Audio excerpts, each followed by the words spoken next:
ଏହି ଦେଶର ଆଦିବାସୀ ହିନ୍ଦୁ ନୁହନ୍ତି। ଇତିହାସରେ ପଢ଼ାଯାଉଛି ଯେ ଦେଶରେ 85% ଲୋକ ହେଉଛନ୍ତି ହିନ୍ଦୁ। ମାତ୍ର ଏହା ଏକ ହାସ୍ୟାସ୍ପଦ କଥା ଅଟେ, କାରଣ ଏହି ଦେଶର 9% ଅନୁସୂଚିତ ଜନଜାତି ସିଡ୍ୟୁଲ୍ ଟ୍ରାଇବ୍ ହିନ୍ଦୁ ନୁହନ୍ତି।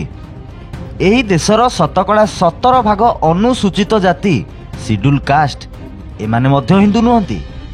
ଏହି ଦେଶର 45% ପଛୁଆ ବର୍ଗ ଅଦର ବ୍ୟାକୱାର୍ଡ କ୍ଲାସେସ୍ ଲୋକମାନେ ହିନ୍ଦୁ ନୁହନ୍ତି।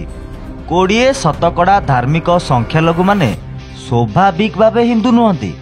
ଏହା ସତ୍ତ୍ୱେ ଏହାକୁ ହିନ୍ଦୁ ରାଷ୍ଟ୍ର ରୂପେ ସ୍ଥାପନ କରିବାକୁ କେତେ ଫନ୍ଦି ଫିକର ଚାଲିଛି, କେତେ ଦଙ୍ଗା ଫସାଦ ଚାଲିଛି, କେତେ ରାଜନୈତିକ ରୁଟି ସେକା ହେଉଛି, ତାର ହିସାବ ନାହିଁ। ଏ ସମ୍ପର୍କରେ ଅନ୍ୟତ୍ର ଆଲୋଚନା କରାଯିବ। ମାତ୍ର ଏଠାରେ ଉପସ୍ଥାପିତ ବିଷୟ ହେଉଛି ଦେଶର ଆଦିବାସୀମାନେ ହିନ୍ଦୁ ନୁହନ୍ତି। ପୁରାଣ, ଶାସ୍ତ୍ର, ଇତିହାସ, ଭୂଗୋଳ, ସାହିତ୍ୟ, ଶରୀର ତତ୍ତ୍ୱ, ଭାଷା, ସଂସ୍କୃତି, ପରମ୍ପରା, ପର୍ବପର୍ବାଣୀ, ଲୋକାଚାର ଦୃଷ୍ଟିରୁ ମଧ୍ୟ ଏମାନେ ହିନ୍ଦୁ ନୁହନ୍ତି। ହିନ୍ଦୁମାନଙ୍କ ସହିତ ଆଦିବାସୀମାନଙ୍କର ଦୂର ଦୂରାନ୍ତ ପର୍ଯ୍ୟନ୍ତ କୌଣସି ସମ୍ପର୍କ ନାହିଁ କିମ୍ବା ସାମଞ୍ଜସ୍ୟତା ମଧ୍ୟ ନାହିଁ। ଆସନ୍ତୁ ଏଠାରେ ସଂକ୍ଷିପ୍ତ ବିଶ୍ଳେଷଣ କରିବା।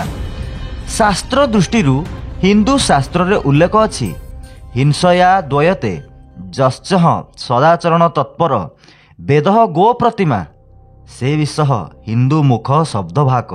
ଅର୍ଥାତ୍ ଯିଏ ହିଂସା ହେଲେ ଦୁଃଖ ପାଏ, ସଦାଚାରରେ ଥାଏ, ବେଦ, ଗାଈ ଓ ପ୍ରତିମାକୁ ପୂଜା କରେ, ସେ ହିନ୍ଦୁ ଅଟେ। ଏଠାରେ ଦେଖିବା ଯେ ଆଜିର ଦିନରେ ବି ଆଦିବାସୀମାନଙ୍କର ବେଦ ଶାସ୍ତ୍ର ସହିତ କୌଣସି ସମ୍ପର୍କ ନାହିଁ। ତେଣୁ ସେ ବେଦକୁ ପୂଜା କରିବା ସମ୍ଭବ ନୁହେଁ। ଗାଈକୁ ସେ ଅନ୍ୟାନ୍ୟ ଜନ୍ତୁ ରୂପେ ବିବେଚନା କରିଥାଏ, ଯେପରି ମଇଁଷି, ହାତୀ ଆଦି। ଆବଶ୍ୟକ ପଡ଼ିଲେ ସେ ଗାଈକୁ ହତ୍ୟା କରି ଖାଦ୍ୟ ରୂପେ ଉପଯୋଗ କରିଥାଏ। ତେଣୁ ଗାଈକୁ ପୂଜା କରିବାର ଯଥାର୍ଥତା ତା ନିକଟରେ ନାହିଁ। ପୁନଶ୍ଚ ପ୍ରତିମାକୁ ପୂଜା କରିବା କଥା। ଆଦିବାସୀ ହେଉଛି ପ୍ରକୃତିର ସନ୍ତାନ। ପ୍ରକୃତି କୋଳରେ ଜନ୍ମିଛି, ପ୍ରକୃତି କୋଳରେ ବଢ଼ିଛି, ପ୍ରକୃତିରୁ ନିଜର ଆବଶ୍ୟକତା ପୂରଣ କରିଛି। ଅତଏବ ସେ ପ୍ରକୃତିର ପୂଜା କରିଥାଏ, ଯେପରି କାଠ, ପଥର, ଗଛ, ସୂର୍ଯ୍ୟ, ମାଟି, ଝରଣା, ଡିଙ୍ଗର ଆଦିକୁ ପୂଜା କରାଯାଏ। ସେ କୌଣସି ପ୍ରକାର ପ୍ରତିମାକୁ ପୂଜା କରିନଥାଏ। ହିନ୍ଦୁ ଧର୍ମର କଳ୍ପିତ 33 କୋଟି ଦେବୀ ଦେବତା ପ୍ରତିମା ସହିତ ତାର କୌଣସି ଲେଣ ଦେଣ ନାହିଁ। ହିନ୍ଦୁ ଧର୍ମର ପବିତ୍ର ଧର୍ମଗ୍ରନ୍ଥ ହେଉଛି ବେଦ। ଏହି ବେଦ ମଧ୍ୟରୁ ଋଗ୍ ବେଦ ହେଉଛି ସର୍ବପ୍ରାଚୀନ। ଋଗ୍ ବେଦର 10ମ ମଣ୍ଡଳ ପୁରୁଷ ସୂକ୍ତରେ ବର୍ଣ୍ଣାଶ୍ରମ ଧର୍ମ ସମ୍ପର୍କରେ ଉଲ୍ଲେଖ ଅଛି। ବ୍ରାହ୍ମଣସ୍ୟ ମୁଖମାସିଦ୍ ବାହୁ ରାଜନକୃତଃ ଉରୁତଦସ୍ୟ ଯତ୍ ବୈଶ୍ୟଃ ପଦାଭ୍ୟା ଶୂଦ୍ରୋଜାୟତ୍। ଅର୍ଥାତ୍ ସହସ୍ର ମସ୍ତକ ବିଶିଷ୍ଟ ବିରାଟ ପୁରୁଷର ମୁଖରୁ ବ୍ରାହ୍ମଣ, ବାହୁରୁ କ୍ଷତ୍ରିୟ, ଉରୁରୁ ବୈଶ୍ୟ ଓ ପାଦରୁ ଶୂଦ୍ରର ଜନ୍ମ ହୋଇଛି। ପୁନଶ୍ଚ ଗୀତାରେ ଶ୍ରୀକୃଷ୍ଣ କହିଛନ୍ତି, ଚତୁର୍ବର୍ଣ୍ଣମ୍ ମୟା ସୃଷ୍ଟ ଗୁଣକର୍ମ ବିଭାଗ ସହ। ଅର୍ଥାତ୍ ଗୁଣ ଓ କର୍ମ ଅନୁସାରେ ମୁଁ 4 ବର୍ଣ୍ଣ ସୃଷ୍ଟି କରିଛି। ଏହି 4 ବର୍ଣ୍ଣ ଅର୍ଥାତ୍ ବ୍ରାହ୍ମଣ, କ୍ଷତ୍ରିୟ, ବୈଶ୍ୟ ଓ ଶୂଦ୍ରଙ୍କ ମଧ୍ୟରୁ କୌଣସି ବର୍ଣ୍ଣର ଆଦିବାସୀମାନେ ଆସୁନାହାନ୍ତି। ଆଦିବାସୀମାନଙ୍କର କୌଣସି ପ୍ରଥା, ପରମ୍ପରା, ଚଳଣି, ମାନ୍ୟତା, ଦେବୀ ଦେବତାଙ୍କ ସମ୍ବନ୍ଧରେ ହିନ୍ଦୁ ଧର୍ମଗ୍ରନ୍ଥର କୌଣସିଠାରେ ସାମାନ୍ୟତମ ଉଲ୍ଲେଖ ନାହିଁ। ଅତଏବ ଆଦିବାସୀମାନେ ହିନ୍ଦୁ ନୁହନ୍ତି। ଏବେ ଇତିହାସ ଦୃଷ୍ଟିରୁ ବିଚାର କରିବା। ଇତିହାସ କୁହେ ଯେ ଆର୍ଯ୍ୟମାନେ ଖ୍ରୀଷ୍ଟପୂର୍ବ 2500 ବର୍ଷରୁ ଖ୍ରୀଷ୍ଟପୂର୍ବ 1500 ମଧ୍ୟରେ ଏହି ଦେଶକୁ ଅନୁପ୍ରବେଶ କରିଥିଲେ। ଏହା ପୂର୍ବରୁ ଏଠାରେ ଦେଶର ମୂଳ ନିବାସୀମାନେ ବସବାସ କରୁଥିଲେ। ଏମାନେ ତତ୍କାଳୀନ ବିଶ୍ୱର ଅନ୍ୟାନ୍ୟ ସଭ୍ୟତାଠାରୁ ଉନ୍ନତ ତଥା ଶ୍ରେଷ୍ଠ ଥିଲେ। ତତ୍କାଳୀନ ସମୟରେ ହରପ୍ପା, ମହେଞ୍ଜୋଦାରୋ ସଭ୍ୟତା, ସିନ୍ଧୁ ସଭ୍ୟତା ଭଳି ଉନ୍ନତ ସଭ୍ୟତା ଗଠନ କରିଥିଲେ। ଆର୍ଯ୍ୟମାନେ ଆସିବା ପରେ ଏଠାରେ ବର୍ଣ୍ଣ ବ୍ୟବସ୍ଥା, ଜାତି ବ୍ୟବସ୍ଥା ତଥା ନିଜସ୍ୱ ଧର୍ମ ବ୍ୟବସ୍ଥା ପ୍ରସ୍ତାବିତ କଲେ। ପ୍ରଥମେ ସେମାନେ ନିଜକୁ ଶ୍ରେଷ୍ଠ କହିଲେ ଏବଂ ନିଜର ଧର୍ମକୁ ସନାତନ କହିଲେ। ପରବର୍ତ୍ତୀ ସମୟରେ ବିଦେଶୀମାନଙ୍କ ଦ୍ୱାରା ପ୍ରଦତ୍ତ ଏକ ଗାଳି ହିନ୍ଦୁ ଶବ୍ଦକୁ ଆଦରି ନେଇ ନିଜକୁ ହିନ୍ଦୁ ରୂପେ ପରିଣତ କରାଇଲେ।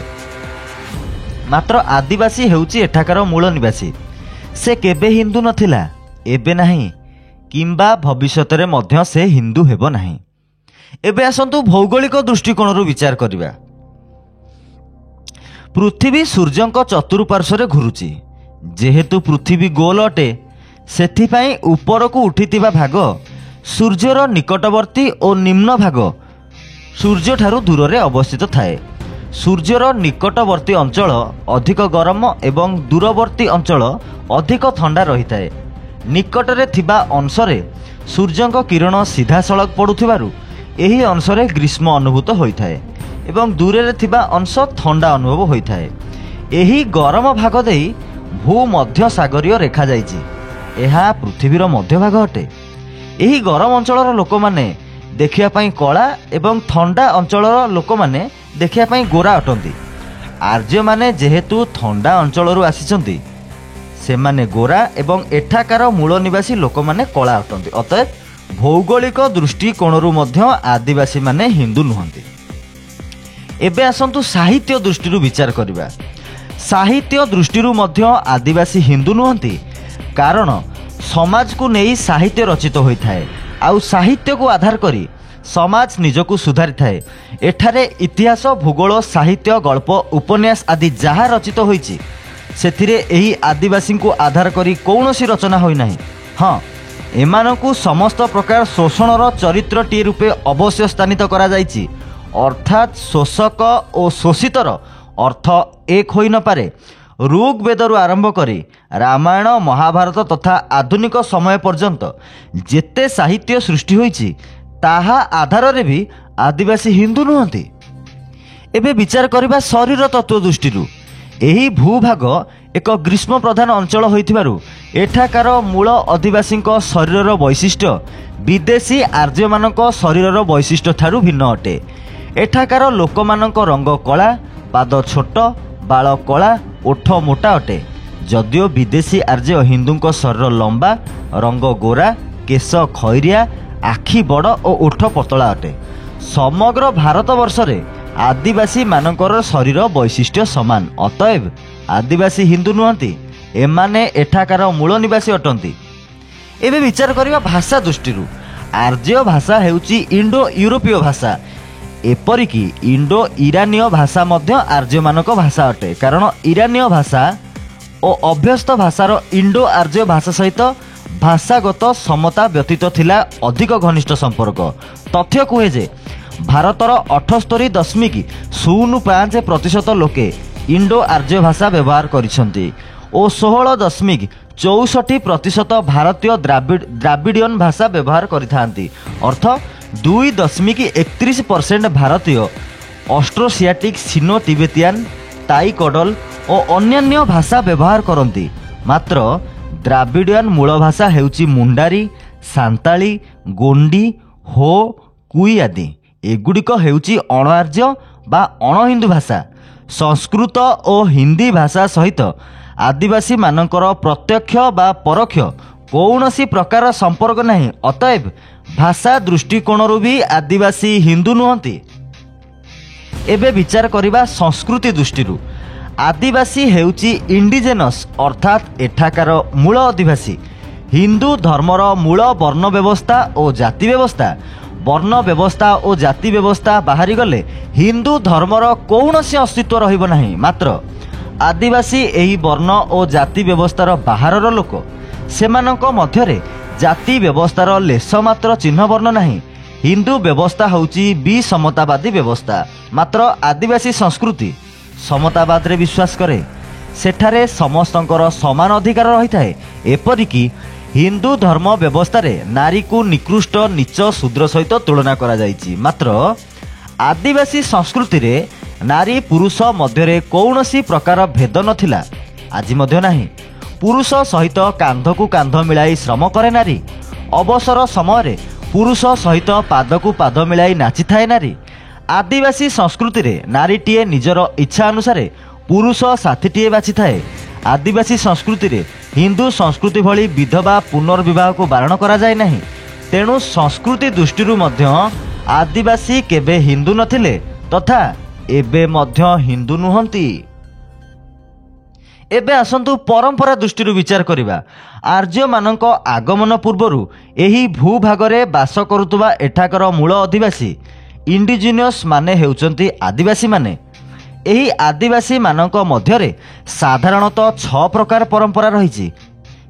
ସେମାନଙ୍କ ମଧ୍ୟରୁ ଜାରୁଆ ଆଦିବାସୀ ଆଣ୍ଡାମାନ ଅଞ୍ଚଳରେ ବାସ କରନ୍ତି। ଚେଞ୍ଚସ୍ ଆଦିବାସୀ ଆନ୍ଧ୍ରପ୍ରଦେଶ ଅଞ୍ଚଳରେ ବାସ କରନ୍ତି। ଭିଲ୍ ଆଦିବାସୀ ରାଜସ୍ଥାନ ଅଞ୍ଚଳରେ ବସବାସ କରନ୍ତି। ସାନ୍ତାଳ ଓ ମୁଣ୍ଡା ଆଦିବାସୀମାନେ ପୂର୍ବ ଭାରତରେ ବସବାସ କରନ୍ତି। ଖାସି ଆଦିବାସୀ ମେଘାଳୟ ଅଞ୍ଚଳରେ ବସବାସ କରନ୍ତି। ହିନ୍ଦୁ ପରମ୍ପରା ସହିତ ଆଦିବାସୀ ପରମ୍ପରାର କୌଣସି ପ୍ରକାର ମେଳ ନାହିଁ। ତେଣୁ ପରମ୍ପରା ଦୃଷ୍ଟିରୁ ଆଦିବାସୀ କେବେ ବି ହିନ୍ଦୁ ନଥିଲେ, ଏବେ ବି ନୁହେଁ। ଏବେ ବିଚାର କରିବା ପର୍ବପର୍ବାଣୀ ଦୃଷ୍ଟିରୁ ହିନ୍ଦୁମାନଙ୍କର 12 ମାସରେ 13 ପର୍ବ। ଏହି ପର୍ବପର୍ବାଣୀ ଗୁଡ଼ିକ କେବଳ ଭଗବାନଙ୍କୁ ଖୁସି କରି ଆଶୀର୍ବାଦ ପ୍ରାପ୍ତ ହେବା ପାଇଁ ଉଦ୍ଦିଷ୍ଟ। ଦୁର୍ଗା ପୂଜା, କାଳୀ ପୂଜା, ସରସ୍ୱତୀ ପୂଜା, ଗଣେଶ ପୂଜା, ପ୍ରଥମା ଅଷ୍ଟମୀ, ରଜ, ସାବିତ୍ରୀ ବ୍ରତ, ଜାଗର ବ୍ରତ ଆଦି ହିନ୍ଦୁ ପର୍ବପର୍ବାଣୀ। ମାତ୍ର ଏହି ପର୍ବପର୍ବାଣୀ ତଥା ଦେବାଦେବୀଙ୍କ ସହିତ ଆଦିବାସୀର କୌଣସି ପ୍ରକାର ସମ୍ବନ୍ଧ ନାହିଁ। ସେ ଜାଣେନି କୃଷ୍ଣ, ଶିବ, ବ୍ରହ୍ମା, କାଳୀ, ଦୁର୍ଗା ବିଷୟରେ। ସେ ହେଉଛି ପ୍ରକୃତିର ପୂଜକ। ପ୍ରକୃତି କୋଳରେ ଜନ୍ମିଛି, ପ୍ରକୃତି କୋଳରେ ବଢ଼ିଛି, ପ୍ରକୃତିରୁ ଖାଦ୍ୟ ସଂଗ୍ରହ କରି ଜୀବନ ଧାରଣ କରିଛି। ତେଣୁ ତାର ଆରାଧ୍ୟ ହେଉଛି ସେହି ପ୍ରକୃତି। ସେହି ପ୍ରକୃତି ଯଥା ଗଛ, ମାଟି, ପାଣି, ସୂର୍ଯ୍ୟ ଆଦି ହେଉଛନ୍ତି ତାର ଆରାଧ୍ୟ। ଏମାନଙ୍କୁ କେନ୍ଦ୍ର କରି ତାର ପର୍ବପର୍ବାଣୀ ଯଥା କର୍ମା, ମକର ଆଦି। ତେଣୁ ପର୍ବପର୍ବାଣୀ ଦୃଷ୍ଟିରୁ ବି ଆଦିବାସୀମାନେ ହିନ୍ଦୁ ନୁହନ୍ତି। ବିଜ୍ଞାନ ଦୃଷ୍ଟିରୁ ବି ଆଦିବାସୀ ହିନ୍ଦୁ ନୁହନ୍ତି। ତଥ୍ୟ ଅନୁସାରେ ଆମେରିକାର ସଲ୍ଟ ଲେକ୍ ସିଟିରେ ଅବସ୍ଥିତ ଉତାହା ବିଶ୍ୱବିଦ୍ୟାଳୟରେ ଆନ୍ଥ୍ରୋପୋଲୋଜି ବିଭାଗର ପ୍ରଫେସର ମାଇକେଲ ବାମସାଦ ତଥା ଆନ୍ଧ୍ର ବିଶ୍ୱବିଦ୍ୟାଳୟର ପ୍ରଫେସର ବିକେ ରାଓ ଓ ସାଥୀମାନେ ଡିଏନ୍ଏ ଉପରେ 2 ବର୍ଷରୁ ଉର୍ଦ୍ଧ୍ୱ ସମୟ ଧରି କରିଥିବା ମିଳିତ ଗବେଷଣା ପରେ ଯେଉଁ ତଥ୍ୟ ଉନ୍ମୋଚିତ ହୋଇଛି, ସେଥିରୁ ମଧ୍ୟ ପ୍ରମାଣିତ ହେଉଛି ଯେ ଏଠାକାର ଆଦିବାସୀମାନେ ହିନ୍ଦୁ ନୁହନ୍ତି। ଏହି ରିପୋର୍ଟ 21 ମଇ 2001ରେ ଇଂରାଜୀ ଖବରକାଗଜ ଟାଇମ୍ସ ଅଫ୍ ଇଣ୍ଡିଆରେ ପ୍ରକାଶିତ ହୋଇଥିଲା। ଏହି ତଥ୍ୟ ଅନୁସାରେ ୟୁରୋପୀୟମାନଙ୍କ ଡିଏନ୍ଏ ସହିତ ଏଠାକାର ବ୍ରାହ୍ମଣ, କ୍ଷତ୍ରିୟ, ବୈଶ୍ୟମାନଙ୍କର ଡିଏନ୍ଏ ପ୍ରାୟତଃ ମିଶିଯାଉଛି। ଫରକ ହେଉଛି ବ୍ରାହ୍ମଣର 0.10, କ୍ଷତ୍ରିୟର 0.12, ବୈଶ୍ୟର 0.16। ଅର୍ଥାତ୍ ଏଠାକାର ବ୍ରାହ୍ମଣ, କ୍ଷତ୍ରିୟ, ବୈଶ୍ୟ ହିନ୍ଦୁମାନଙ୍କର ଡିଏନ୍ଏ ୟୁରୋପିଆନ୍ ମାନଙ୍କର ଡିଏନ୍ଏ ସହିତ ହାରାହାରି 99.90%, 99.88%, 99.84% ମିଶିଯାଉଛି। ଅଥଚ ଏଠାକାର ମୂଳ ନିବାସୀ ମାନଙ୍କର ଡିଏନ୍ଏ ସେମାନଙ୍କ ସହିତ ମିଶୁନାହିଁ। ଏଥିରୁ ସ୍ପଷ୍ଟ ଭାବେ ପ୍ରମାଣିତ ହେଉଛି ସବର୍ଣ୍ଣମାନେ ହେଉଛନ୍ତି ଆର୍ଯ୍ୟଙ୍କ ବଂଶଜ ଏବଂ ଆର୍ଯ୍ୟମାନେ ହେଉଛନ୍ତି ଆଜିର ହିନ୍ଦୁ। ଆଦିବାସୀମାନେ ହେଲେ ମୂଳ ନିବାସୀ, ତେଣୁ ସେମାନେ ହିନ୍ଦୁ ନୁହନ୍ତି। ଅଭିରାମ ମଲ୍ଲିକଙ୍କ ଲିଖିତ ଆଜିର ଏହି ପ୍ରସଙ୍ଗ ଆପଣଙ୍କୁ କେମିତି ଲାଗିଲା ନିହାତି ଜଣାଇବେ। ଭିଡ଼ିଓ ଭଲ ଲାଗିଲେ ଭିଡ଼ିଓକୁ ଲାଇକ୍ କରନ୍ତୁ, ଭିଡ଼ିଓକୁ ଅନ୍ୟମାନଙ୍କ ସହ ସେୟାର କରନ୍ତୁ, କମେଣ୍ଟ ବକ୍ସରେ ଆପଣଙ୍କର ମତାମତ ଦିଅନ୍ତୁ। ନୂଆ ଭିଡ଼ିଓ ଦେଖିବା ପାଇଁ ଚ୍ୟାନେଲକୁ ସବସ୍କ୍ରାଇବ୍ କରନ୍ତୁ, ବେଲ୍ ଆଇକନ୍ରେ କ୍ଲିକ୍ କରନ୍ତୁ। ଦେଖାହେବ ଆଉ ଏକ ନୂଆ ଶିକ୍ଷଣୀୟ ଭିଡ଼ିଓରେ। ନମସ୍କାର।